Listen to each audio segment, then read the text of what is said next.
Hi, this is going to be a completely off-topic vlog for a special needs mum vlogger.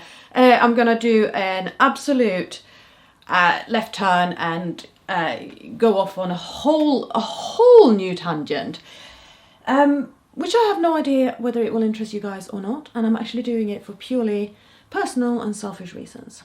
All right.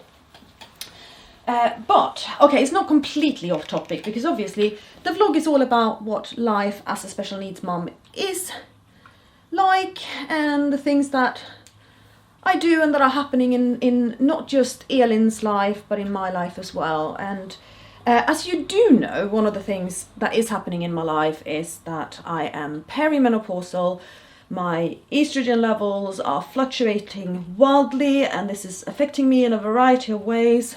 I have gone on to hormone replacement therapy to help cope with the symptoms, and that is working really well. But one of the things that is happening with perimenopause is massive changes to my hair. And this is one of those perimenopause symptoms that a lot of people just don't know about unless they're into perimenopause. They have no idea that in perimenopause your skin changes, your hair changes, your eyes change, your mouth change. Like they are really not associated with it because what people know about is the hot flushes, and actually the hot flushes are not the most common symptoms. So it's quite funny that that is the one that everybody talks about. But estrogen is the great lubricator. And it lubricates your entire body. It keeps everything, I'm going to use the M word. If you don't like the M word, press mute now. It keeps everything moist. It keeps everything hydrated, including your skin, your nail and your hairs, and the inside of your nose and the inside of your mouth. And yes, obviously the inside of your vagina. But it is a really important hormone for keeping every part of your body, every little component of this system lubricated and hydrated. And so with perimenopause has come incredibly dry and brittle hair and dry scalp. And as you can, delightful, isn't it? I am losing a lot of hair. And I have been for a long time. My hair has gotten very thin. I have also, you know, let's be honest here, I have also damaged it with bleaching and with hair dye and, you know, chemical processes to my hair. And so it has changed. Now, I have obviously done hair routine stuff while I've been talking and I've not explained what they are, but let me get my hair plopped and then I will explain what's been going on while I look completely and utterly ridiculous.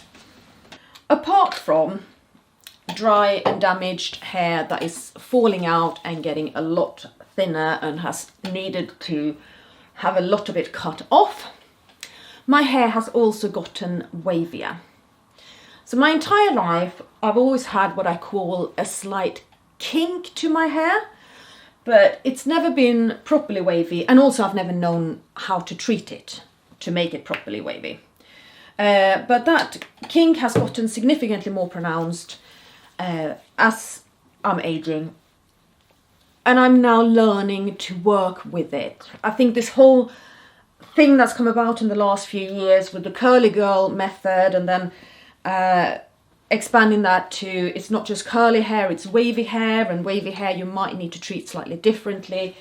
All of that stuff means that I'm now armed with much more information about what to do with my hair and how to encourage this waviness. And after several months of doing those things, the wave pattern is becoming really pronounced and it looks beautiful. I'm actually really happy with the waviness. That's one of the very few things I actually like about my hair.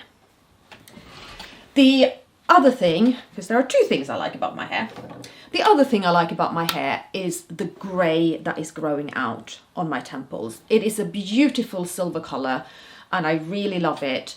I think it looks stunning.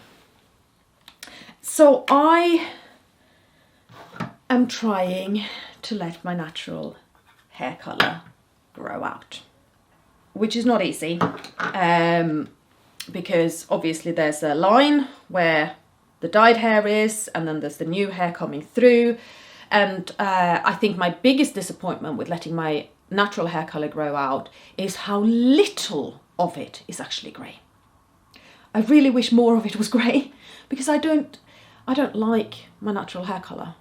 Admittedly, I've not seen properly my natural hair colour for 30 years. You know, all I've seen of it is a bit of an outgrowth, and an outgrowth never looks good. But I have a whole adulthood of experience of telling myself I don't like my natural hair colour, and it's a very difficult one to get out of. But I have made a little pact with myself that says no hair dye in 2024. The last time I put any hair dye in my hair was in December last year. Actually on Christmas Day, 25th of December, I put a demi-permanent colour in. And that is now 4.5 months ago. We are halfway through May. So 4.5 months ago is the last time I put any hair dye in.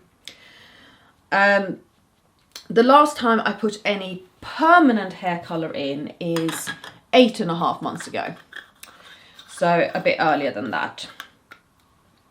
So I'm not entirely sure how much outgrowth I have got. Whether the demi-permanent hair colour has washed out entirely and I'm therefore 8 months into my outgrowth, or whether the demi-permanent hair colour is still in there and I am then 4 months into my outgrowth. I don't actually know. I suppose it doesn't really matter, but I've got outgrowth. And I'm quite excited to see where this takes me. But I'm also super frustrated with how it looks. Because I'm at that stage in my outgrowth now where I feel like I just look tired and unkempt and uncared for.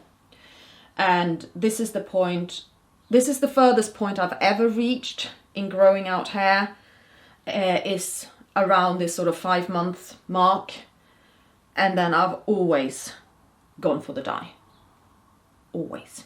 And I'm trying very hard not to at the moment. I've actually got a packet of hair dye in my bathroom, and I look at it every time I go to the loo and I'm like, don't. Just don't. So it's a little bit of a test for me. But this is all in the name of allowing my hair to recover and allowing my hair to be as beautiful as it possibly can, despite the damage to it and the hair loss and the thinning and the dryness. I suppose one of the major things I am doing to heal my hair is to not dye it anymore. No more strong hair dye chemicals on my scalp and on the shafts of my hair. We're just gonna let it be and allow it to recover. A good one for allowing my hair to recover would be to have regular haircuts, wouldn't it? But I have now not had a haircut for 8.5 months since the last time I did have it dyed. And it's a combination of time and money. But I actually need to have both of those in order to have a haircut. So I am going to sort it soon. I am in contact with Claire. We're going to try and... Claire is a good friend of mine who's also my hairdresser. We're going to try and find a time to do it. But it's not always easy. I mean, we tried to find a time to meet up and have a play date, and that didn't work out either. Play date with the kids, obviously. Although we play quite well together too. And then I have thought rather carefully about what products I want to be using in my hair. And it's quite funny because if you start looking, you'll find a lot of products that have the word menopause in them. You know, this is menopause specialist hair products. And I don't necessarily buy into it. It sort of depends on what they are. I actually do have a menopause conditioner.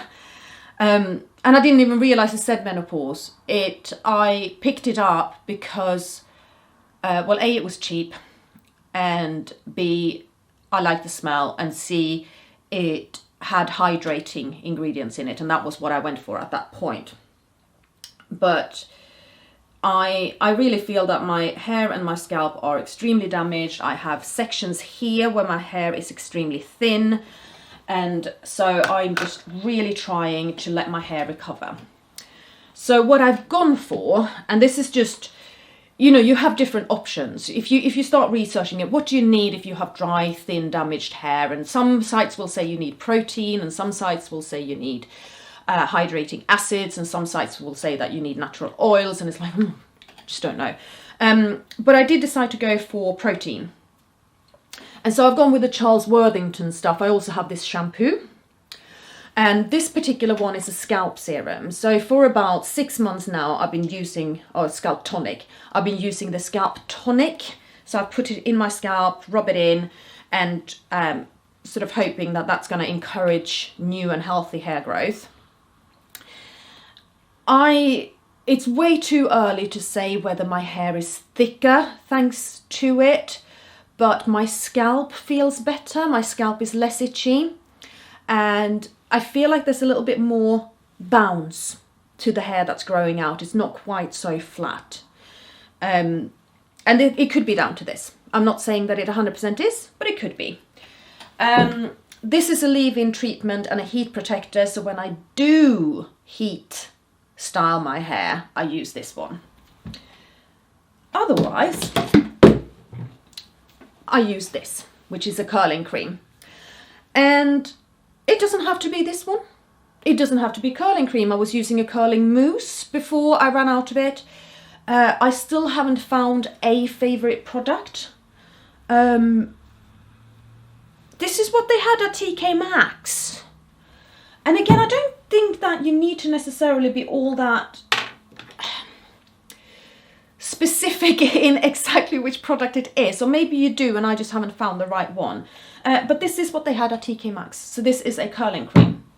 And I also use this on non-wash days. So this I put in when my hair is soaking wet after I've washed it, and then this is what I use to re-energize and refresh the curls the next day.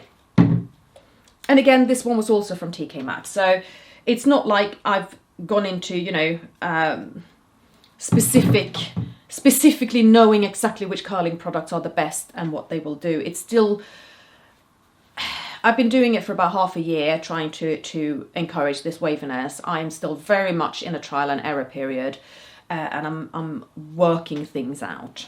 So what I'm doing now is that once a week I wash my hair with shampoo and conditioner, and once a week I wash it with only conditioner. So that's new because I only used to wash my hair once a week. But that also means that for several days my hair is dirty, and I would always wear it slicked back into a tight ponytail. And one thing I have noticed is that the wave pattern here at the front of my hair is much less pronounced than the wave pattern back here. And I think it's because I always brush it back, and I basically am pulling them out. So by washing it twice a week now, I'm basically trying to give my hair more of a chance to just be out and develop that wave.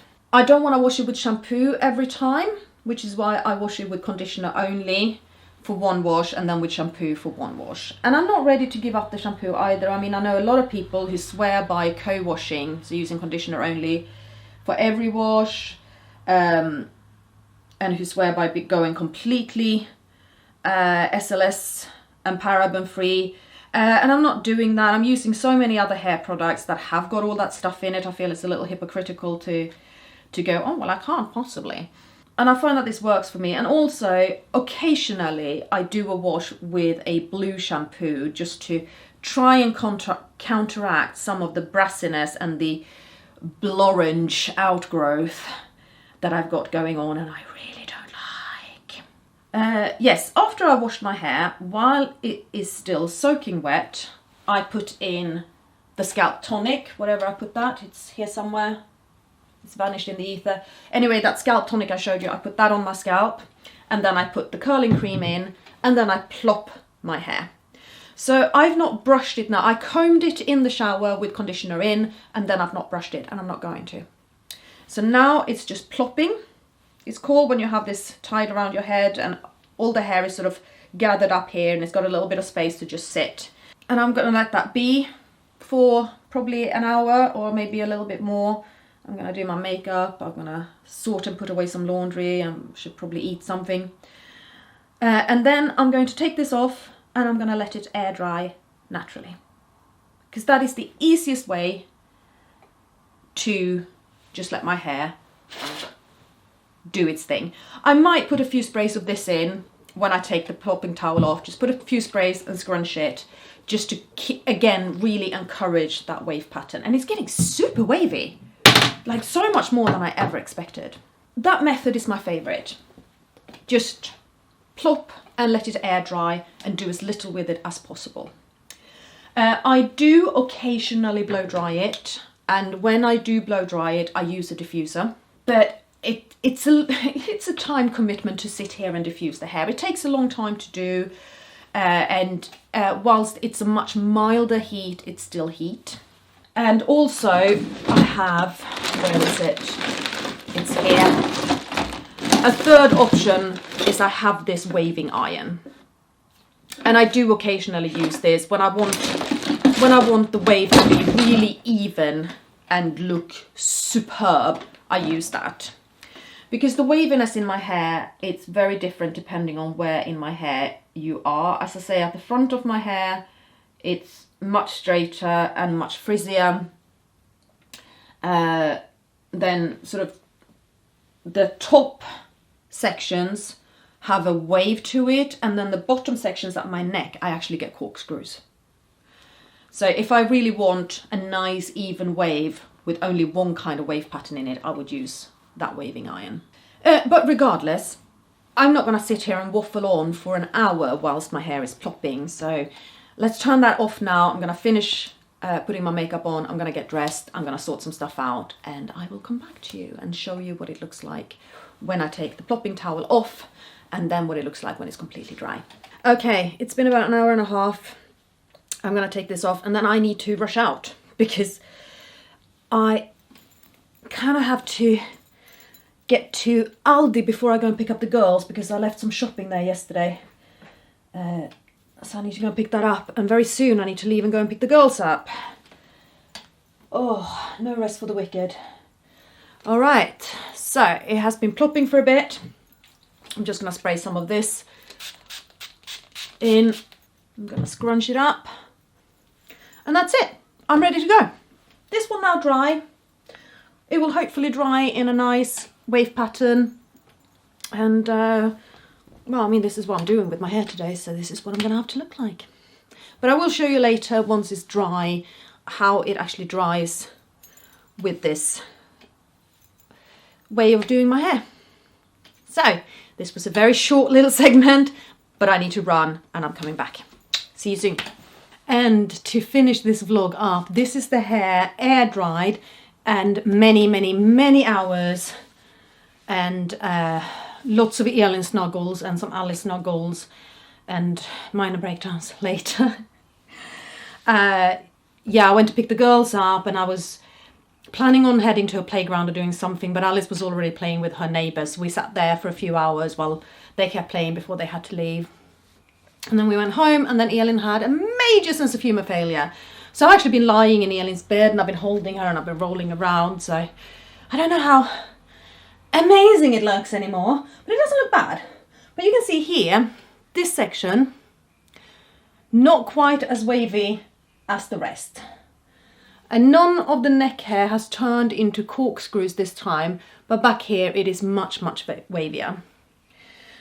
But this is what happens when I just let my hair air dry.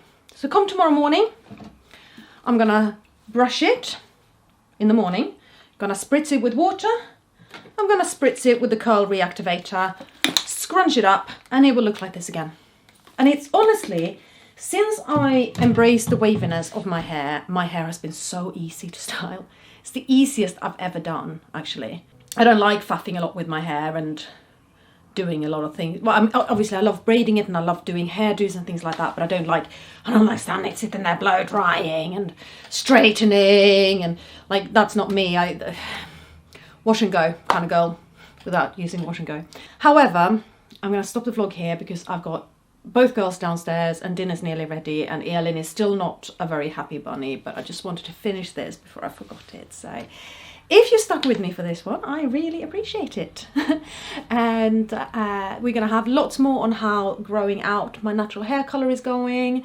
You can see the greys in here. I think they are beautiful, my silvers. I love them. I just don't think there's enough of them. I don't like the rest of my natural hair colour, but you know, what you're going to do. I think there's a nice ombre effect going on here. I don't like the blorange. And Alice is shouting at me. I will see you again soon. Bye.